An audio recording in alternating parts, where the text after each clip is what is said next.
Good morning and welcome to my assembly about Article 13. The first thing I want you to do is think about what these people have in common and what their names are.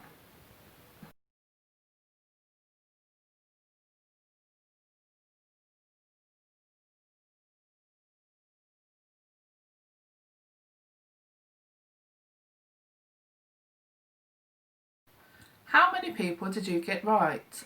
Our article today is Article 13, which is a freedom of expression. Every child must be free to express their thoughts and opinions and access all kinds of information as long as it's within the law. I think if a child has every right to express themselves because they have the right to how they feel because they're human beings too. Yeah. Martin Luther King Jr. was born 15th of January 1929. He was an American Christian minister and activist who became the most visible spokesperson and leader in the civil rights movement from 1955 until his assassination in 1968. In 1960, his most famous work was I Have a Dream, his 1963 speech in which he spoke of his dream of a United States that is void of segregation and racism. This speech was important in several ways, the main one being it brought even greater attention to the civil rights movement, which had been going on for many years. Martin Luther King Jr. was a successful leader of the African American civil rights movement in the United States. He was intelligent in the fact that he was able to lead African Americans in a non-violent way to the advancement of civil rights. He was powerful and he used his power to influence the believers. Did you know his birth name was Michael, not Martin? He'd entered into college at the age of 15. His I Have a Dream speech was not his first at the Lincoln Memorial. He was imprisoned nearly 30 times. He narrowly escaped an assassination attempt a decade before his death.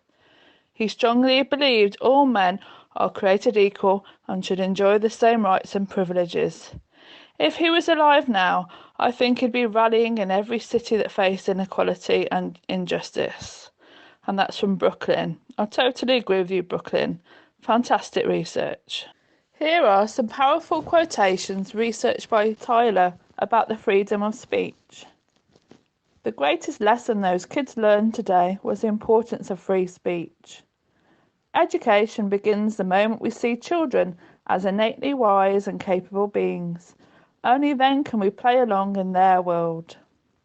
Knowledge is learning something new every day. Wisdom is letting go of something every day. Thank you, Tyler.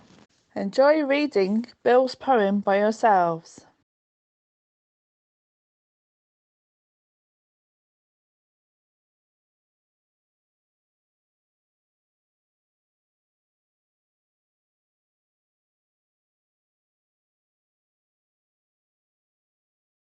Jordan has done some research about Australia. While in the UK we have lots of ways to freedom of expression, the UK government allows children and adults these rights with Article 13. I think it's important to look at countries that may lack these important rights because in other countries these freedoms are more difficult. For example, in Australia, it's a very nice country that allows freedom of speech and people can voice their own individual opinions, but there are people called Aboriginals. Aborigines are Australian people who moved from Asia over 70,000 years ago. These people have a broadly shared though complex genetic history, but it's only in the last 200 years that they have been defined and started to self-identify as a single group. The definition of the term Aboriginal has changed over time and place, with the importance of family lineage, self-identification and community acceptance.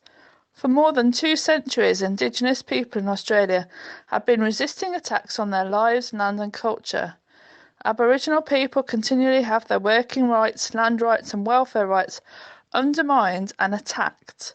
Indigenous communities suffer from higher poverty and lower life expectancies than other Australians.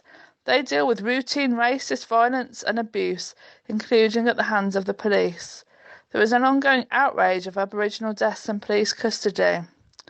Aboriginal communities also face attacks on their basic legitimacy as a people. This contributes to high suicide rates, including an epidemic of suicide among Indigenous children. We should count ourselves very lucky that our government and parents allow us to have freedom of expression. Can you imagine how bad our lives could be with this taken away from us? And that's from Jordan. Here are some more thoughts by a pupil on this topic. What do you think? I think it plays a big part in our schools, such as being listened to, and that even though we all have autism, it makes us no more different than other people. So that's why I like Article 13, because I like having my voice heard in a world that children need to make a difference in. And that's from Rory. Here is some more research by Brooklyn about a country that's very different to ours. Did you know North Korea is massively known for its corruption and its freedom of speech and opinion, or rather lack of? The media are closely controlled. Human rights defenders and people who go against the government are often imprisoned, and the government is known for its strict censorship policy. Sentences for political offences or crimes of opinion are severely punished. You can spend very long periods of time in prison for this crime. These restrictions prevent the North Korean children from their right to information, opinions, and to express themselves freely, which is a violation of Article 13 of the Convention on the Rights of the Child. There are no rights to free speech, and the only radio, television, music and news providers that are deemed legal are those operated by the government. Under Article 13, it's considered to be the worst in the world for children's freedom of expression. We are very lucky in the UK that our parents, teachers and government allow us freedom of expression. There are so many ways we can express ourselves. We have the right to express our opinions on our own education. Sadly, some Middle East countries don't allow children their freedom of Article 13. We should always make sure that we use our freedom of expression and think how lucky we are to live in a country that allows us to do so. The other part to Article 13 is the right to safe information. Evan has kindly created a list of reliable people that you can go to for safe information and a list of where you can find safe information.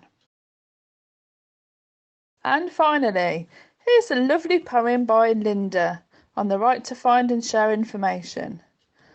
I can look for information everywhere. I can search high and low. I like to read and find things out to improve what I think and know. You too have the right to find things out from the internet, a chat, or maybe a book. You can share this knowledge with other people through a drawing, a painting. Let them take a look. It's good to learn and share what we know with friends, family, sisters and brothers. Be careful how you share this though, and don't offend or harm any others. I hope that you enjoyed our assembly today. Many thanks to all the staff and all the pupils who have contributed to it. Take care and keep safe and happy. Bye for now.